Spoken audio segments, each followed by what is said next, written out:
Hey, this is Harry, coming to you with my contributions A to Z, A to Z, on the letter H, fixing to go into I.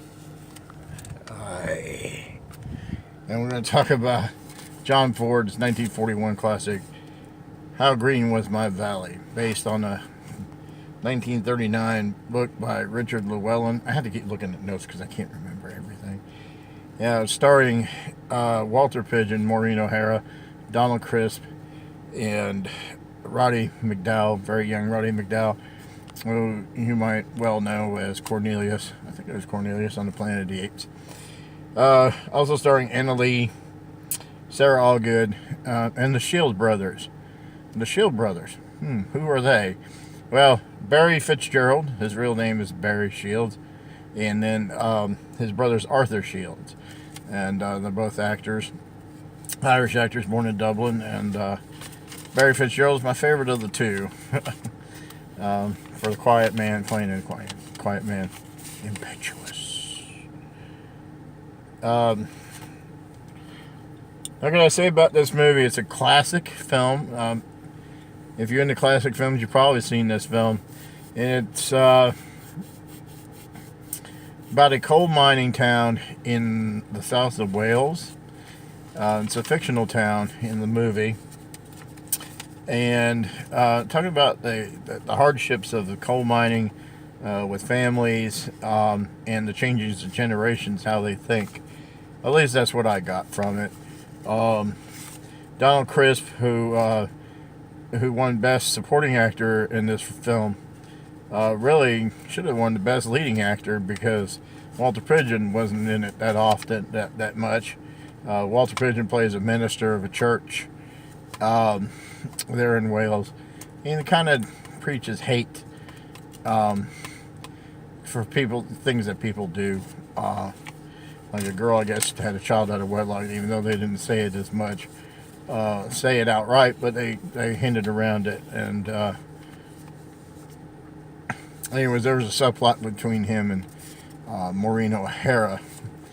But mainly the movie is carried by Donald Crisp and Roddy McDowall, who was like, I think, 13, 14 years old when this film was made, and his first starring role in Hollywood after escaping from England during the World War II. And this film was released just before, in October of 1941, just before the United States got into war, World War II, with the attack on Pearl Harbor. This film also won Best Oscar for John Ford is for Best Director, and Best Cinematography, Arthur C. Miller.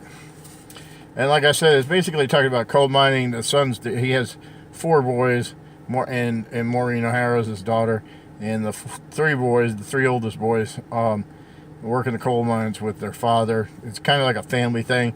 You know, the father starts off, his father worked in there, and now they're working there because that's what all they know, and keep the tradition alive.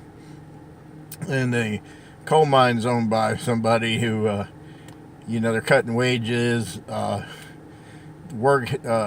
work safety is not there.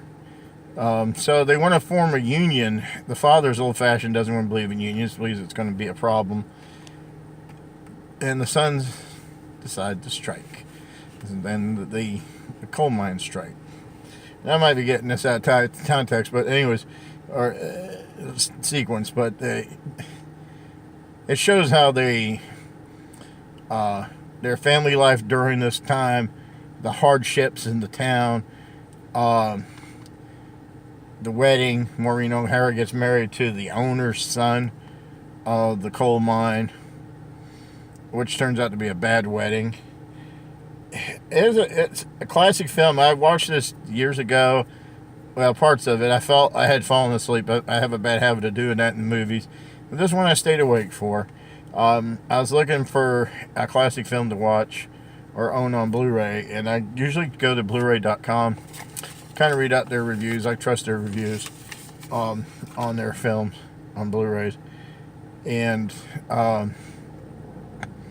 they said this is the best looking this picture had ever looked on Blu-ray, on in any format.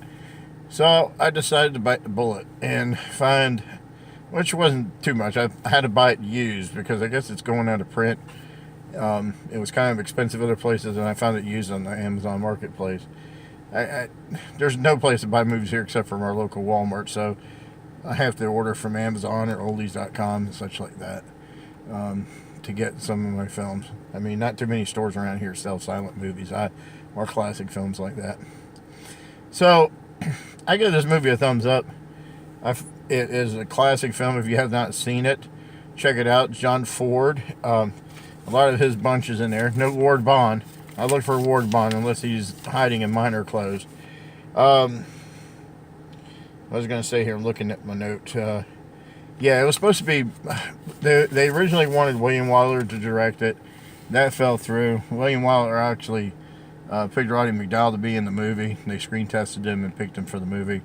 And then they were going to make this in Technicolor and film it on location in Wales.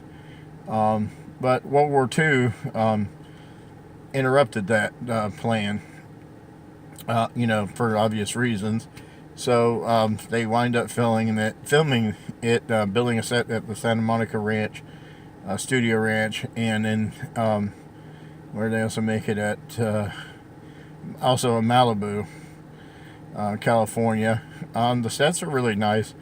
You can tell a lot of it's paint backdrop and stuff, but it adds quaintness to the film. It's a very sentimental film as well, especially the men coming from work singing.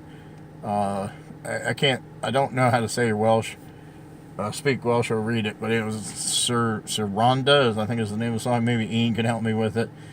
He's Welsh, and kind of a lot of sentimentality in it.